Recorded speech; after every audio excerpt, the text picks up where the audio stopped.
छात्रों को नमस्कार। जय श्री कृष्णा। गंगोत्री स्कूल गोंडल में आपका हार्दिक स्वागत है।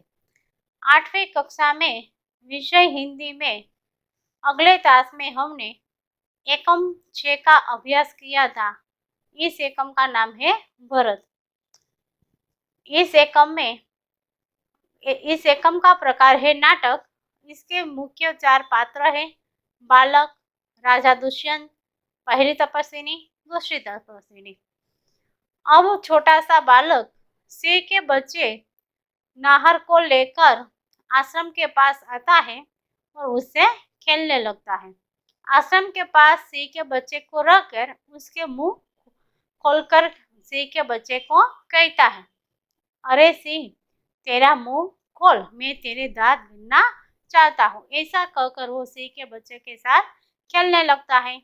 पहली तपस्विनी उसे देखती है और रोकती है, लेकिन वह उसका कुछ मानता भी नहीं है। राजा दुष्यंत पेड़ की ओर से देख रहा था और बालक के प्रति उसका स्नेह प्रेम उमड़ जाता था। जब वो बालक को देखता था तो वो बालक के प्रति आकर्षित हो जाता था। दूसरी तपस्विनी आती है, बालक को मना करती है, सिंह के बच्चे को छोड़ने के लिए कहती है और कहती है कि तुम ऐसे सिंह के बच्चे को क्यों परेशान करते हो, वन के पशुओं को क्यों सताते हो। हम तो वन के पशुओं के बच्चों को अपने बच्चों के समान रखते हैं, उसका रक्षण करते हैं, उसका ख्याल रखते हैं, लेकिन एक तुम हो, जिद्दी हो, हठी हो, जो वन के पशुओं के साथ ही खेलते हो और उसे परेशान करते हो। राजा दुष्यंत ऐसा साहस भरे कार्य देखकर उसे ऐसा लगता है कि ये बालक कोई साधारण का पुत्र नहीं है, कोई वीर पुत्र है, कोई क्षत्रिय का पुत्र जरूर है, जो इतनी छोटी उम्र में इसके अंदर इतना बड़ा साहस है। पहली तपस्विनी बालक को कहती है कि तुम इसको छोड़ दोगी तो मैं तुम्हें मिट्टी का मोर खेलने के लिए दे दूं। तब बालक उसे कहता है, इसे हाथ पसाकर कहता है, लो पहले मुझे मिट्टी का मोर दो, तब मैं इस सिंह के बच्चे को छोड़ूंगा। दूसरी तपस्विनी पहली तपस्विनी को कहती है, पहली तपस्विनी का नाम है सुव्रता। उसे कहती है, हे सखी सुव्रता, जाओ तुम कुटिया के अंदर जाओ, झोपड़ी के अंदर जाओ तुम, और मिट्टी के मोर को लाकर इसे दो।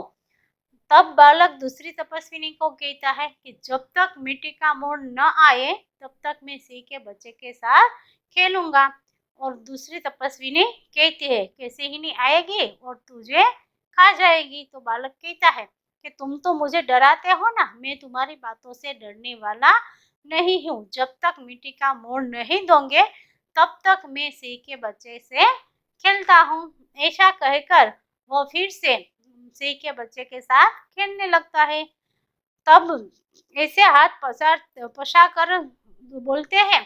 तब राजा दुष्यंत इसकी हथेली को देख लेता है और उसे ऐसा लगता है, वो मन ही मन विचार करने लगता है इसकी हथेली को देख कि इसकी हथेली की रेखाओं में राजा सम्राट के लक्षणों मुझे दिखाई दे रहा है और इतनी उंगलियों में तो जादू है और इतनी इसके हथेली की शोभा इतनी है, जो सुबह कमल का फूल खिलता है उसकी शोभा को भी लज्जित कर दे।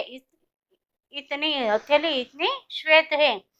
राजा दुष्यंत बालक की हथेली को देखकर ऐसे मन ही मन विचार करते हैं। और जब वो वृक्ष के पेड़ की ओर से बालक को देख रहा था तब दूसरी तपस्विनी राजा दुष्यंत को देख लेती है। उसे ऐसा लगा कि यहाँ कोई राजकुमार ऋषि कुमार हो, राजकुमार हो, ऐसा उसने लगता है और राजा दुष्यंत को देख लेती है। फिर वो राजा दुष्यंत को बुलाती है, हे महात्मा, तुम यहाँ आओ और बालक को समझाओ, तुम्हारे कहने पर शायद बालक सिंह के बच्चे को छोड़ देगा। राजा दुष्यंत बालक के पास आकर हंसने लगता है, उसके पास आकर हंसने लगता है और बालक को समझाता है कि हे ऋषि कुमार, उसने ऐसा लगा कि आश्रम के पास आश्रम में रहते हैं એટલે वो ऋषि कुमार है, उसे ऋषि कुमार कहकर बुलाते हैं। ये ऋषि कुमार, तुम आश्रम के विरुद्ध ऐसा आचरण क्यों करते हो? ये तुम्हारे कुल को शोभा नहीं देता। ऐसा आचरण करने से तुम्हारे कुल की लाज जाती है। ऐसा बोलकर बालक को समझाता है और बालक राजा दुष्यंत के कहने पर सिंह के बच्चे को छोड़ देता है। अब इस कहानी को हम आगे पढ़ेंगे। दूसरी तपस्विनी, हे बड़भागी, यह ऋषि कुमार नहीं है। दूसरी तपस्विनी राजा दुष्यंत को कहती है। राजा दुष्यंत ऋषि कुमार कहकर बालक को बुलाते हैं तो दूसरी तपस्विनी कहती है, हे बड़भागे, ये ऋषि कुमार नहीं है। दुष्यंत, सत्य है, उसके काम ही ऐसे साहस के हैं। यह ऋषि कुमार नहीं जान पड़ता, परंतु मैंने तपोवन में वास देखे, इसे ऋषि पुत्र जाना था। राजा दुष्यंत कहता है कि सत्य है, ये ऋषि कुमार नहीं है, लेकिन तपोवन के आश्रम में मैंने उसको रहते हुए देखा, इसलिए मुझे ऐसा लगा कि ये ऋषि कुमार का पुत्र, ये ऋषि कुमार है, ऋषि का पुत्र है। लेकिन इसका काम जो है, उसके साहस भरे काम है, उसके अंदर की इतनी छोटी उम्र में इतना बड़ा साहस देखकर ऐसा लगता है कि ये कोई ऋषि कुमार भी नहीं है और कोई साधारण पुत्र भी नहीं है।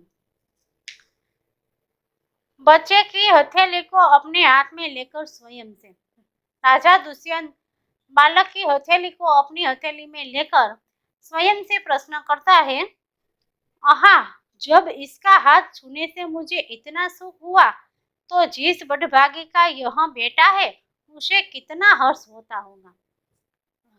राजा दुष्यंत बालक की हथेली को हाथ में लेकर कहता है कि ओहो, इस बालक की हथेली को मैंने छुआ तो मुझे इतनी खुशी हुई। तो जिस बड़भागी कि जे इसके माँ बाप धन्य है, बड़े भाग्यशाली है, तो जिस बड़भागी का ये पुत्र है, इसे छूकर इसे कितना सुख मिलता होगा। दूसरी तपस्विनी दोनों की ओर देखकर, बड़े अचंभे की बात है, अचंभे ने आश्चर्य में पड़ जाए। दूसरी तपस्विनी दोनों की ओर देखते हैं, बालक की ओर देखते हैं और राजा दुष्यंत की चेहरे को देखते हैं। दोनों के चेहरे को बड़े अचंभे से देखने लगती है। दुष्यंत, तुम्हें क्यों अचंभा हुआ? राजा दुष्यंत दूसरी तपस्विनी को पूछता है कि तुम मुझे और बालक दोनों को चेहरे को देखकर इतना आश्चर्यचकित क्यों हो गई? तुम्हें इतना अचंभा क्यों होने लगा?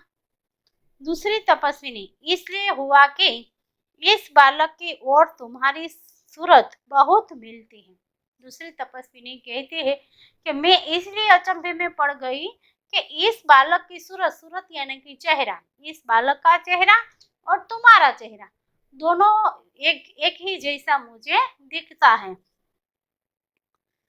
और तुम्हें जाने बिना भी इसने तुम्हारी बात मान ली।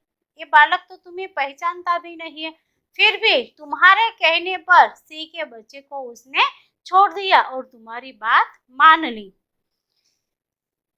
હવે બીજી તપસ્વીની પેલા ઋષિ કુમારને બોલાવે છે કે હે બડભાગી, તમે અહીંયા આવો અને આ બાળકને સમજાવો, અને કહે છે કે આ કોઈ ઋષિ કુમાર નથી. ખરેખર રાજા દુષ્યંત એવું કહે છે, ખરેખર ઋષિપુત્ર નથી? સાચી વાત છે. ખરેખર આના સાહસભર્યા કામો જોઈને એવું લાગતું નથી કે આ કોઈ ઋષિપુત્ર હશે કે સાધારણ પુત્ર હશે, પણ આશ્રમની અંદર એ રહે છે, એનો નિવાસ આશ્રમની અંદર જોયો મેં, એટલે મને એવું લાગ્યું કે આ ઋષિપુત્ર હશે, એટલા માટે મેં એને ઋષિકુમાર કહીને બોલાવ્યો. હવે બાળકની હથેળી પોતાના હાથમાં લઈને એ એકદમ આનંદ અનુભવે છે અને મનોમન એવો પ્રશ્ન કરે છે કે જે બાળકની હથેળીને અડતાની સાથે મને આટલી ખુશી મળે છે, મને આટલો આનંદ મળે છે, તો ખરેખર આ બાળકના માતા પિતા ભાગ્યશાળી છે કે જેને આ બાળકને સાથે રમવું, એની સાથે બેસવું, જમવું, એ બધો સમય એને આ બધું કરવાનો એને લાવ મળે છે. તો ખરેખર આ બાળકના માતા પિતા ધન્ય છે. હવે બીજી તપસ્વીની, જ્યારે રાજા દુષ્યંત બાળકની બાજુમાં બેસે છે ત્યારે બીજી તપસ્વીની થોડીક વાર રાજા દુષ્યંતના ચહેરા ઉપર જોવે છે, ફરી પાછું બાળકના ચહેરા ઉપર જોવે છે, અને આમ બંનેના ચહેરાને જોઈને એને એવું લાગે છે કે ખરેખર આ બંનેના ચહેરાઓ ઘણા મળતા આવે છે, આ બંનેનો ચહેરો એક સરખો દેખાય છે. અને એ જોઈને તે આશ્ચર્યચકિત થઈ જાય છે. ત્યારે રાજા દુષ્યંત બીજી તપસ્વીનીને પૂછે છે કે અમને બંનેને જોઈને તમે આટલા બધા આશ્ચર્યચકિત કેમ થઈ ગયા છો? ત્યારે બીજી તપસ્વીની રાજા દુષ્યંતને સમજાવે છે કે તમારો ચહેરો બાળકના ચહેરાની સાથે મળતો આવે છે, અને તમને ઓળખ્યા વગર તમે ક્યારે આના પરિચયમાં આવ્યા નથી, ઓળખ્યા વગર જ તમે જેને સમજાવ્યો કે સિંહના બચ્ચાને છોડવાનું કીધું તો તરત જ એને સિંહના બચ્ચાને છોડી દીધો, તમારી વાત તરત જ એને માની લીધી, તમને ઓળખા વગર પણ તમારી વાત એને मानी लीधी। दुष्यंत बच्चे को गोद में उठाकर, हे तपस्विनी, जो यह ऋषि कुमार नहीं है तो किस वंश का है? दुष्यंत दूसरी तपस्विनी को कहता है, हे तपस्विनी, जो यह बालक ऋषि कुमार नहीं है तो इस बालक किस वंश का है? इसके वंश का नाम क्या है? दूसरी तपस्विनी, यह पुरुवंशी है। दूसरी तपस्विनी राजा दुष्यंत को कहती है, इस बालक का वंश है वह पुरुवंशी है। दुष्यंत स्वयं से खुद से प्रश्न करता है, इसलिए इसकी सूरत मुझसे मिलती है। स्वयं से मन में प्रश्न करता है, इसलिए वो पुरुवंशी है, मैं भी पुरुवंशी हूँ, इसलिए इसकी सूरत मुझसे मिलती है, क्योंकि हम दोनों का वंश एक ही हुआ। बच्चे को गोद से उतारकर, पुरुवंशियों में यह रीति तो निश्चित है कि युवा अवस्था में वे महलों में रहकर पृथ्वी की रक्षा और पालन करते हैं, और वृद्धावस्था आने पर वन में वे जितेंद्रिय तपस्वियों के आश्रम में वृक्षों के नीचे कुटी बनाकर रहते हैं।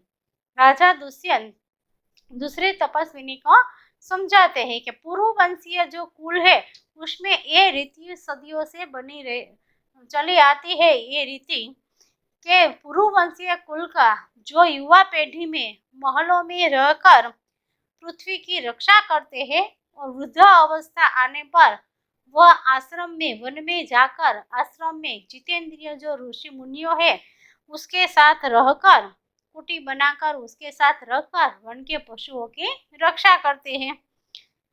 देवता जैसी शक्ति वाला यह निडर और असाधारण बालक मनुष्य का पुत्र भला किस प्रकार होगा? देवता जेटली शक्ति है इस बालक में, वो निडर भी है, साहसिक है, तो ऐसे साहसिक बालक मनुष्य का, कोई साधारण मनुष्य का बालक नहीं हो ही सकता। हवे बीजी तपस्विनी, જ્યારે રાજા દુષ્યંત બીજી તપસ્વિનીને પૂછે છે કે જો આ ઋષિ કુમાર નથી, ઋષિ પુત્ર નથી, તો આ બાળકનું કુળ કયું છે, એના કુળનું નામ શું છે? ત્યારે બીજી તપસ્વિની રાજા દુષ્યંતને કહે છે કે આ બાળકનું કુળ છે એ પુરુવંશી કુળ છે। ત્યારે રાજા દુષ્યંત બીજી તપસ્વિનીને સમજાવે છે અને કહે છે કે, અને મનોમન એવા પ્રશ્ન પણ કરે છે કે ઓહો, એટલા માટે જ પુરુવંશીય એનો વંશ છે, એટલા માટે જ એનો અને મારો બંનેનો ચહેરો છે એ મળતો આવે છે।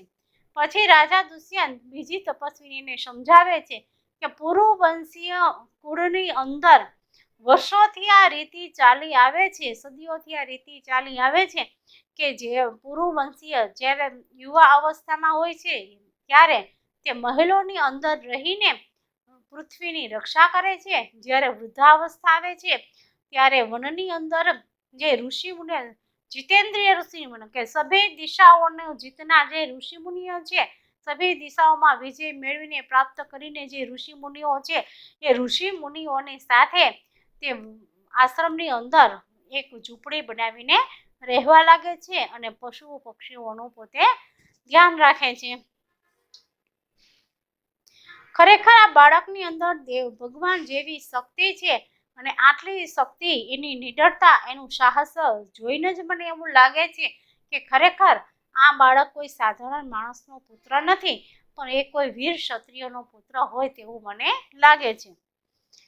दूसरी तपस्विनी, हे परदेसी, तेरा यह संदेह तब मिट जाएगा जब तू जान लेगा कि इस बालक की माँ मेनका नामक एक अप्सरा की बेटी है। दूसरी तपस्विनी राजा दुष्यंत को कहते, हे परदेसी, तेरा यह संदेह, तेरे मन में जो शंका है, तेरे अंदर जो संदेह है, वो तब मिट जाएगा कि तेरे प्रश्न जो अंदर जाग उठा है वो तब मिट जाएगा कि तू जान लेगा कि इस बालक की माँ कौन है। और दूसरी तपस्विनी राजा दुष्यंत को कहते हैं कि इस बालक की माँ जो मेनका नाम की अप्सरा है उसकी बेटी है। उसी के प्रताप से इसका जन्म देव पितर के इस तपोवन में हुआ था और उसी के प्रताप से इस बालक का जन्म जो देव पितर आश्रम है उस आश्रम में हुआ था। दुष्यंत मन में यह तो बड़े आनंद की बात सुनाई, इससे कुछ और आशा बढ़ी। दुष्यंत के मन में ये जानकर कुछ आगे और आशा बढ़ती है, क्योंकि बालक की माँ कौन है, तो मेनका नाम की जो अप्सरा है वो बालक के, उसकी बेटी बालक की माँ है। इसकी माता किस राजर्षि की पत्नी है। अब राजा दुष्यंत दूसरी तपस्विनी को प्रश्न करता है कि इसका पुरुवंशी कुल है, तो मेरा भी कुल पुरुवंशी है। इस बालक की माता कौन है, तो कि मेनका नाम की अप्सरा है, इसकी बेटी इस बालक की माँ है और इसके द्वारा ही इस बालक का जन्म तपोवन आश्रम में हुआ था। अब राजा दुष्यंत दूसरी तपस्विनी को कहता है, तो इस बालक की माँ है वह किस राजा की पत्नी है। दुष्यंत मन में यह तो बड़े आनंद की बात सुनाई, इससे कुछ और आशा बढ़ती है और कहता है इसकी माता किस राजर्षि की पत्नी है। दूसरी तपस्विनी, जिस राजा ने अपनी विवाहिता स्त्री को बिना अपराध छोड़ दिया था उसका नाम मैं न लूंगी। दूसरी तपस्विनी बालक की माँ का नाम नहीं लेती है, लेकिन ऐसा कहती है राजा दुष्यंत को कि जिस राजा ने अपनी पत्नी को विवाहिता के बाद अपनी पत्नी के साथ विवाह के बाद कुछ अपराध के बिना, कोई उसका गुनाह न था, कोई अपराध न था, फिर भी उसने अपनी पत्नी का त्याग किया है, अपनी पत्नी को छोड़ दिया है, उसका मैं नाम नहीं लूंगी। ऐसा कहकर दूसरी तपस्विनी राजा दुष्यंत को इस बालक की माँ कौन है ऐसा कहता है और राजा के नाम भी नहीं लेता।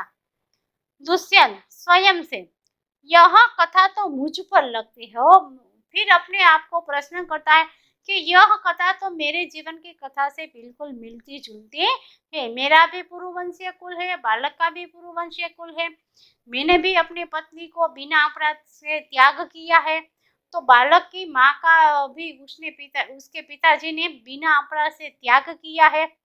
मेरी जो पत्नी है वो भी मेनका अप्सरा की बेटी है, तो ये बालक की माँ है वो भी मेनका अप्सरा की बेटी है, तो ये सब जो कहानी है वो मेरे जीवन से मिलती जुलती है। राजा दुष्यंत मनो ही मन ऐसा बोलते हैं।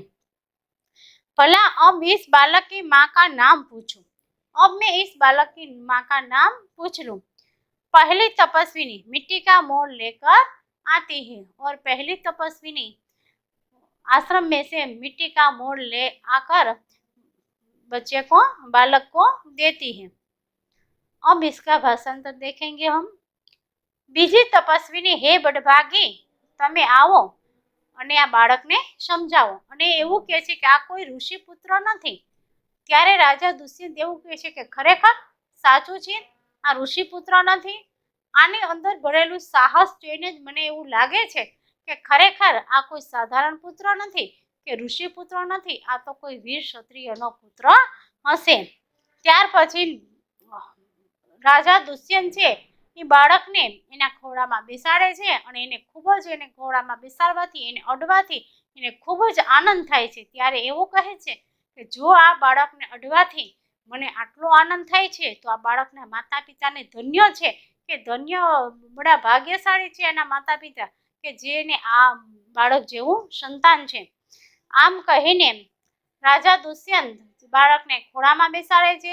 ત્યારે બીજી તપસ્વીની એકદમ થોડીક વાર રાજા દુષ્યંત સામું જોવે છે તો થોડીક વાર બાળકના ચહેરા ઉપર જોવે છે તો બંનેનો ચહેરો એકદમ હળતો મળતો આવે છે અને એ જોઈને બીજી તપસ્વીની છે આશ્ચર્યચકિત થઈ જાય છે। ત્યારે રાજા દુષ્યંત એને એવું પૂછે છે કે અમને બંનેને સાથે જોઈને તમે કે આટલા બધા આશ્ચર્ય પામી ગયા? ત્યારે એવું કહે છે કે તમને ક્યારેય જોયા નથી બાળકે, છતાં તમારી વાત માની લીધી અને એમ તમારા બંનેનો ચહેરો એકદમ મળતો આવે છે। ત્યારે રાજા દુષ્યંત એ બીજી તપસ્વીનીને બાળકના કુળ વિશે પૂછે છે તો એવું કહે છે બીજી તપસ્વીને કે એનો પૂર્વવંશીય કુળ છે। તો રાજા દુષ્યંત એવું મનમાં વિચારે છે કે મારું પૂર્વવંશીય કુળ છે, આ બાળકનું પૂર્વવંશીય કુળ છે, તો એટલા માટે બંનેની જે ચહેરો છે એ મળતો આવતો હશે। અને તપસ્વીનીને સમજાવે છે કે ખરેખર પૂર્વવંશીય કુળની અંદર આ જે રીત રિવાજ છે વર્ષોથી ચાલ્યા આવે છે કે જ્યારે નાના યુવા પેઢીમાં જે ક્ષત્રિયો છે એ મહેલોની અંદર રહીને પૃથ્વીની રક્ષા કરે છે અને જ્યારે એની વૃદ્ધાવસ્થા આવે છે ત્યારે વનના આશ્રમની અંદર રહીને જે બધી દિશાઓને જીતીને જે જીતેન્દ્રિય તપસ્વીનીઓ છે એની સાથે જંગલની અંદર રહીને ઝૂંપડી બનાવીને રહે છે અને વનના પશુઓની સેવા કરે છે। આમ રાજા દુષ્યંત બીજી તપસ્વીનીને સમજાવે છે। હવે એવું કહે છે કે આ બાળકની માતા કોણ છે? ત્યારે બીજી તપસ્વીની એવું કહે છે કે આ બાળકની માતા જે મેનકા નામની અપ્સરા છે એની દીકરી છે, એ આ બાળકની માતા છે। તો રાજા દુષ્યંત બીજી તપસ્વીનીને એવું કહે છે કે આ બાળકની માતા છે એ કયા રાજાના રાણી હતા કે કયા રાજાના પત્ની હતા? તમે મને એનું નામ બતાવશો રાજાનું? ત્યારે બીજી તપસ્વીની એવું કહે છે કે જે રાજાએ લગ્ન પછી કોઈ પણ પ્રકારના અપરાધ વિના, કોઈ પણ પ્રકારના ગુના વિના જે પોતાની પત્નીનો ત્યાગ કરેલો છે એ રાજાનું નામ હું લઈશ નહીં। આમ કહીને એને ત્યારે રાજા દુષ્યંતને મનમાં એવું લાગે છે કે ખરેખર આ બાળકની કહાની તો મારા જીવનની કહાની સાથે જોડાયેલી છે। એને એવું લાગે છે કે મારી ને એની બેને જીવનની જે કહાની છે એક સરખી લાગે છે। ત્યાર પછી રાજા દુષ્યંત બીજી તપસ્વીનીને એવું કહે છે કે હવે મને આ બાળકની માતાનું નામ જાણવું છે કે આ બાળકની માતાનું નામ શું છે એ તમે મને જણાવશો, એ કહેશો? એટલું કહે છે તો પેલી તપસ્વીની માટીનો મોળ લઈને આવે છે અને બાળકને કહે છે કે આલે આ માટીનો મોળ, તું હવે આનાથી રમવા માંડ અને સિંહના બચ્ચાને છોડી દે। હવે આપણે શબ્દાર્થ જોઈશું। શબ્દાર્થ: બલી, બલવાન, અચંબા, વિસ્મય, સુરત, ચહેરા, કુટી, ઝોપડે, નીડર, निर्भय, नाहर, शेर। लिंग परिवर्तन शब्दों के हिरन का लिंग परिवर्तन हिरनी, शिक्षक, शिक्षिका, छात्र, छात्रा, सम्राट, सम्राजी, दास, दासी, मोर, मोरनी, मजदूर, मजदूरनी, पुजारी, पुजारिन, पड़ोसी, पड़ोसिन, नायक, नायिका। सभी छात्रों से मैं आशा करती हूँ कि इस एकम को तुम सबने अच्छी तरह से समझ लिया होगा। अब इसका आगे का भाग हम अगले क्लास में समझेंगे। तब तक के लिए सभी छात्रों को धन्यवाद। Thank you.